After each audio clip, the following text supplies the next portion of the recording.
ప్రియమైన వాళ్ళరా, యేసు ప్రభు నామంలో మీ అందరికీ కూడా శుభములు తెలియజేస్తూ ఉన్నాను. మరోసారి దేవుని వాక్యంలో మీ అందరి మధ్యలో ఉండి పంచుకునే ఆరోగ్యంలో ఇటువంటి కృపను యేసు ప్రభు నాకు అనుగ్రహించినందుకు యేసు ప్రభు మీ స్తుతిస్తున్నాను, కృతజ్ఞతలు చెల్లిస్తున్నాను.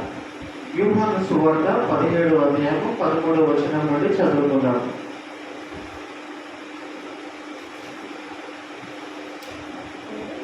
ప్రభువు వారు చేసినటువంటి చివరి ప్రార్థన తండ్రితో, సత్యమందు వాడే ప్రతిష్ఠ చేయను. ఎన్నో వచ్చిన లోకంలో ఉండను కానీ ఇప్పుడు మీరు చదివిన వచనం ఎన్నోది? సత్యం ఉన్నది 17 ఎన్నో వచ్చిన? 17. ఓకే, అక్కడికి వస్తాం. 13వ వచనం చదువుతాం. అప్పుడు నేను మీ యొద్దకు వచ్చుచున్నాను, నా సంతోషము వారి అందు పరిపూర్ణమవునట్లు లోకమందు ఈ మాట చెప్పుచున్నాను. వారికి నీ వాక్యం ఇచ్చి ఉన్నాను. నేను లోక సంబంధిని కానట్లు వారిలో లోక సంబంధులు కాదు కనుక లోకము వారిని ద్వేషించును. నీవు లోకంలో నుండి వారిని తీసుకొని పొమ్మని నేను ప్రార్థించడం లేదు, కానీ దుష్టుల నుండి వారిని కాపాడమని ప్రార్థించున్నాను. దుష్టుల నుండి వారిని కాపాడమని యేసు ప్రభుల వారు ప్రార్థించుచున్నాడు. ప్రార్థన ఎంత ప్రాముఖ్యమైనదో అర్థమవుతుందా? యేసు ప్రభుల వారు ప్రార్థించడం అనేది అవసరమా? సృష్టికర్త అయిన దేవుడు ఆయన కానీ విషయాలతోటి కానీ కన్నురేపు చాటున ఆయన పరిపాలించగలుగుతాడు.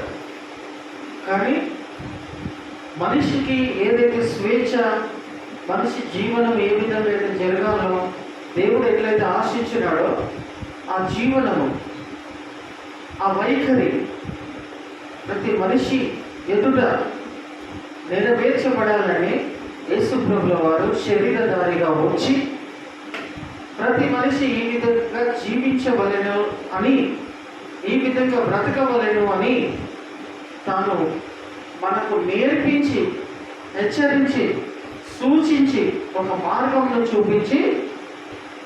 చూపిస్తూ ఉన్నాడు. ఇక్కడ ఎన్ని విషయాలను చెప్తూ ఉన్నారు యేసు ప్రభుల వారి యొక్క అధ్యాయంలో. యోహాను సువార్త 17వ అధ్యాయం మీరు చదువుకున్నట్లయితే యేసు ప్రభుల వారు విశ్వాసుల కోసము, తన బిడ్డల కోసము అనేక రీతులుగా అనేక విషయములను బట్టి ప్రార్థిస్తూనే ఉన్నాడు.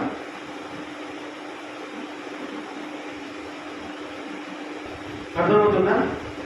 ప్రార్థన ఎంత ప్రాముఖ్యమైనది, ప్రార్థన ఎంత విలువైనది, ప్రార్థనలో ఎంత శక్తి ఉన్నదనేది సంఘ సభ్యులారా దయచేసి అర్థం చేసుకోండి.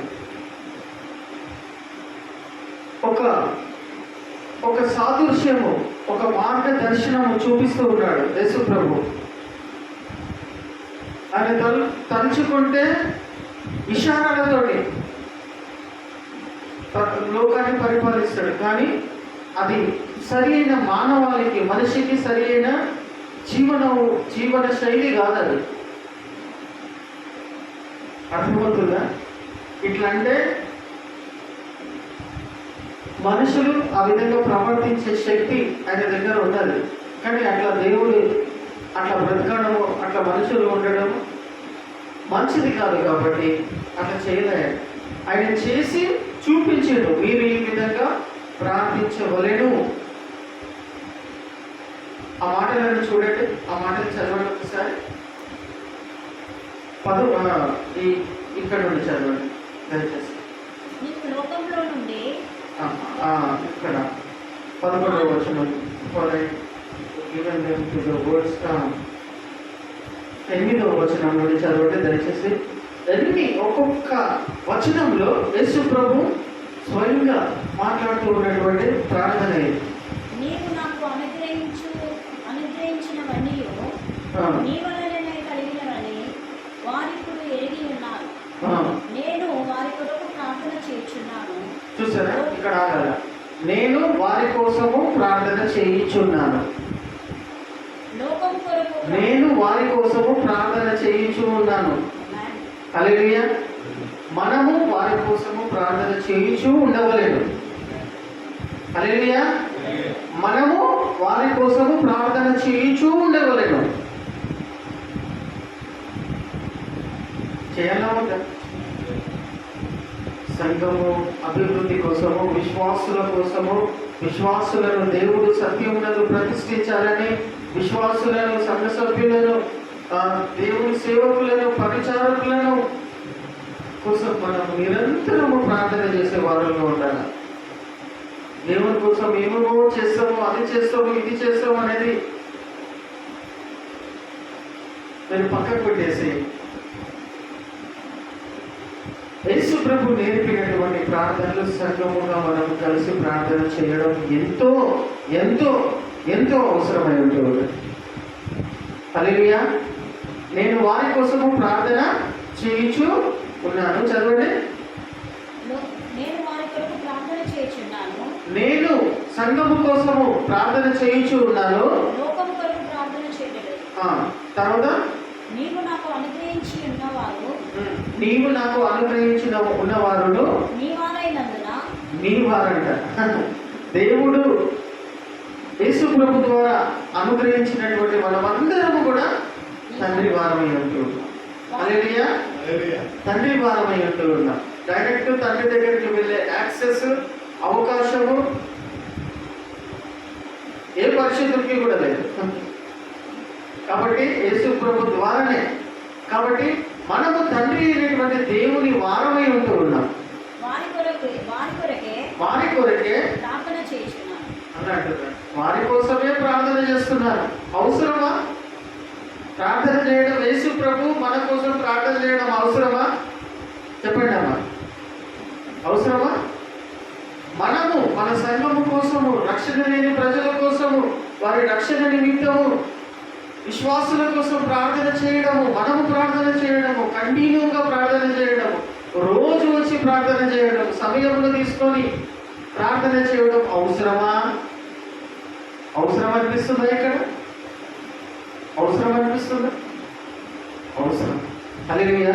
ఇటువంటి ప్రార్థనలు వ్యర్థమైన ప్రార్థనలు కాదు. ఎప్పటికీ గుర్తుపెట్టుకోండి, మీరు చేస్తున్న సంఘము కోసము, నశించిపోతున్న వాళ్ళ కోసము, రక్షణ పొందాలని చేస్తున్న ప్రార్థనలు వ్యర్థంగా పోవరు. అవి నిలిచి ఉంటాయి. ఒక సంఘానికి పునాదులు రాముల లాగా మీరు మిగిలిపోయి ఉంటారు దేవుని దృష్టిలో. హల్లెలూయా. హల్లెలూయా. ప్రార్థన చదవండి. నావనియు నీవి, నీవనియు నావి, వారి యందు నేను మహిమపరచబడి ఉన్నాను. నేనికను లోకంలో ఉండను, కానీ మీరు లోకంలో ఉన్నారు. నేను మీ యొద్దకు వస్తున్నాను. మీరు లోకంలో ఉన్నారు. ఉన్నది, మీరు లోకంలో ఉన్నారు, కానీ నేను మీ దగ్గరికి వస్తున్నాను. ప్రభు లోకంలో ఉంటున్నటువంటి వాళ్ళ కోసము మనము ప్రార్థన చేయాల్సిన వారమై ఉన్నాం. హల్లెలూయా. హల్లెలూయా. చదవండి. నేను మీ యొద్దకు వచ్చుచున్నాను. నేను మీ యొద్దకు వచ్చుచున్నాను. పరిశుద్ధుడైన తండ్రి, మనము ఏకమై ఉండులాగున వారు ఏకమై ఉండునట్లు నీవు నాకు అనుగ్రహించిన నీ నామమందు వారిని కాపాడును. నేను వారి యొద్ద ఉండగా నీవు నాకు అనుగ్రహించిన వారిని నీ నామమందు కాపాడుతుంది.